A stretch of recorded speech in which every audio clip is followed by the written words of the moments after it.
Em 1967, no interior do estado de Illinois, havia um prédio isolado entre árvores secas e trilhos abandonados. O letreiro na entrada dizia Instituto Milugatti para Jovens em Tratamento, mas quem passava por ali sabia o que era de verdade, um depósito de crianças indesejadas. Eram os que falavam sozinhos, os que se recusavam a olhar nos olhos, os que pensavam de mais ou de menos, todos jogados ali, longe do mundo.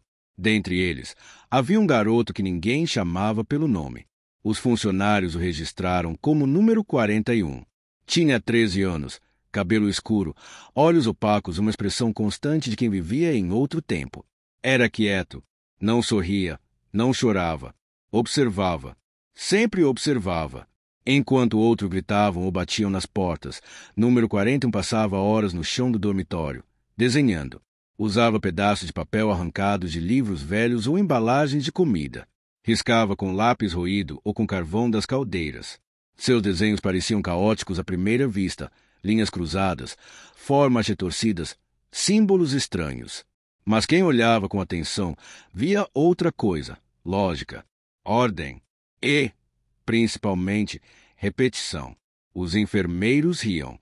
Esse aí está desenhando formigueiro. Mas um dos garotos, Caleb, percebeu algo. Em cada desenho de número 41, havia um retângulo que se repetia, com ângulos idênticos. Depois, um corredor curvo. Depois, 4 pontos em fileira. Caleb era esperto. Juntou os papéis, comparou, colou com fita adesiva escondida. Levou semanas. Mas quando terminou, ficou pálido. Era o mapa inteiro da instituição. Cada sala, cada saída de emergência, cada mudança de turno, cada buraco na rotina dos funcionários.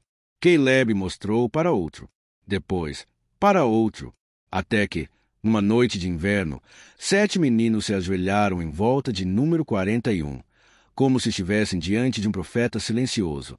Ele não disse nada, apenas virou um dos mapas e desenhou uma seta. Era o início. A partir dali, tudo mudou.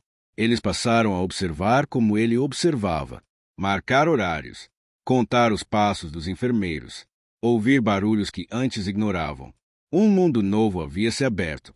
Um mundo que não se via com os olhos, mas com atenção. E número 41 era o mestre de tudo. Ele nunca usava palavras, mas seu silêncio ensinava mais que qualquer ordem.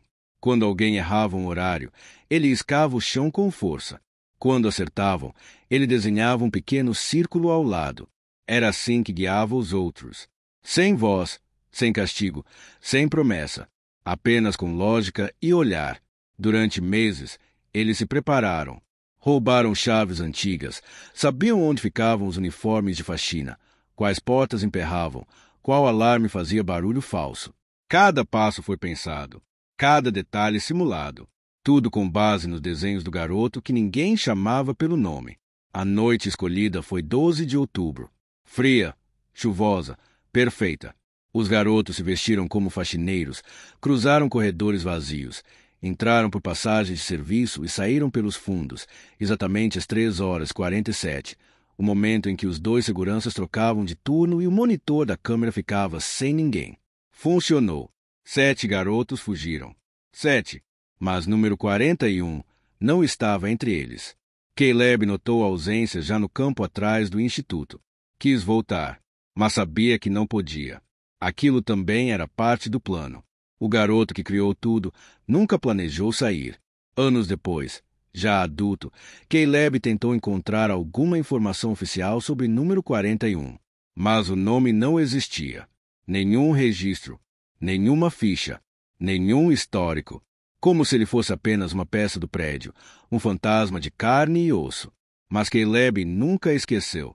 Ele se tornou engenheiro, ajudou a desenhar centros de acolhimento reais, humanos, diferentes.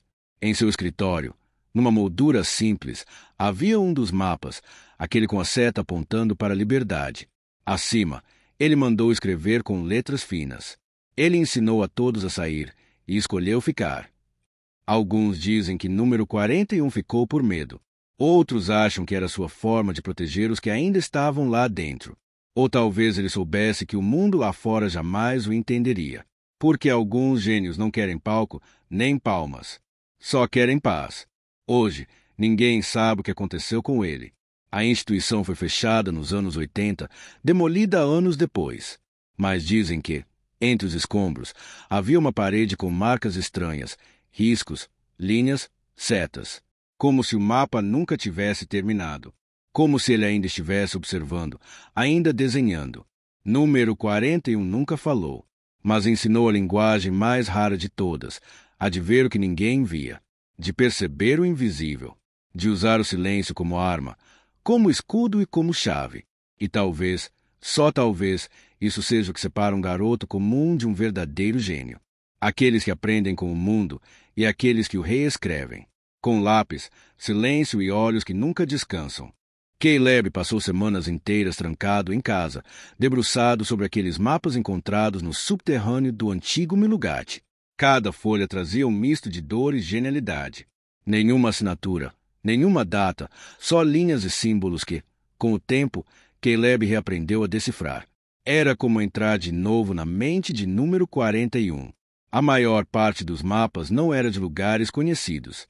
Eram plantas de edifícios, corredores, rotas de acesso e escape, identificações de pontos cegos, falhas de vigilância, padrões de comportamento dos funcionários e até áreas onde as vozes não ecoavam, perfeitas para conversas secretas. E em muitos desses lugares havia o mesmo símbolo que Caleb reconheceu imediatamente, os 3 círculos sobrepostos com uma linha atravessando. Era como uma assinatura silenciosa, a marca do menino que nunca falou. Alguns dos nomes escritos nas plantas pareciam inventados, mas Caleb começou a cruzar informações. Vasculhou registros antigos, contratos de construção, documentos de fundações e doações públicas. Com o tempo, percebeu algo assustador. Aqueles lugares realmente existiam. Talvez não com os mesmos nomes, mas com as mesmas estruturas. Hospitais psiquiátricos para jovens, centros correcionais, instituições educacionais de reabilitação. A história oficial dizia que eram locais de acolhimento, mas quem olhasse de perto, com olhos como os de número 41, via a verdade. Eram prisões disfarçadas de cuidado.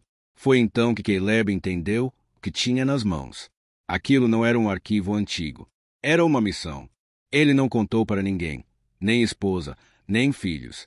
Começou a viajar sozinho, sempre discretamente, visitando os locais indicados pelos mapas.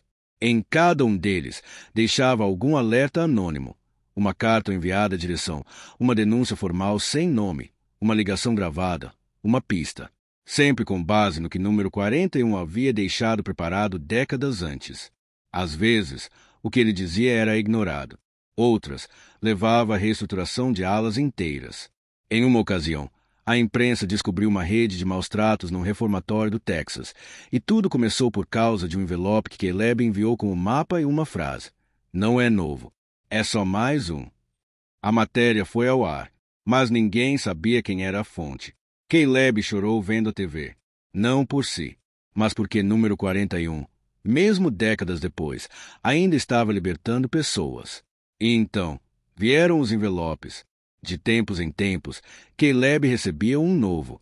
Sempre o mesmo estilo. Papel velho, dobras precisas, sem endereço de retorno. Dentro, outro mapa. E mais uma vez, o símbolo dos 3 círculos. Era impossível. Número 41 devia estar morto. Ou perdido. Mas os mapas continuavam chegando. E o mais estranho, começaram a surgir com anotações recentes. Como se alguém estivesse atualizando as rotas, incluindo novos caminhos, novas entradas, novos riscos. Era como se o legado tivesse sido passado para outra pessoa. Como se o gênio silencioso tivesse deixado sementes. Em uma dessas visitas, Caleb encontrou, atrás de uma escola de correção na Carolina do Sul, um garoto sentado sozinho, riscando o chão com um prego. Desenhava um retângulo com 3 linhas dentro. Caleb sentou-se ao lado dele. Não disse nada. O menino também não. Mas quando terminou de desenhar, levantou os olhos. E pela primeira vez em anos, Caleb viu aquele olhar de novo. Não era o mesmo rosto. Não era o mesmo tempo. Mas era o mesmo olhar. O olhar de quem vê o mundo como um grande sistema. E sabe exatamente onde ele quebra. Naquela noite, Caleb não dormiu. Escreveu uma carta, selou num envelope pardo e deixou sobre o travesseiro do menino desconhecido. No canto, desenhou um pequeno símbolo. 3 círculos. Uma linha. E escreveu apenas: Você não está sozinho. Caleb morreu aos 73 anos, em casa, cercado por sua família, que nunca soube da verdadeira dimensão do que ele havia feito. Em sua estante, havia apenas uma moldura simples, com um papel dobrado ao meio, amarelecido pelo tempo. Era o primeiro mapa, aquele que começou tudo. Após seu enterro, sua filha encontrou caixas e mais caixas com plantas, relatórios, rotas e envelopes nunca enviados. Ela não entendeu, mas entre os papéis havia um bilhete. Se alguém encontrar isso, que saiba, não fomos os primeiros, nem seremos os últimos. Toda prisão tem uma brecha. Basta alguém com olhos treinados para enxergar. E assim, a história de número 41 continua, nas mãos de outros, nos papéis que circulam em silêncio, nas crianças que olham o chão como se enxergassem rotas, nos que não falam, mas entendem tudo, nos que não brilham, mas libertam, porque algumas pessoas não querem fama, nem perdão, nem aplauso, querem apenas deixar a porta entreaberta para o próximo que vier,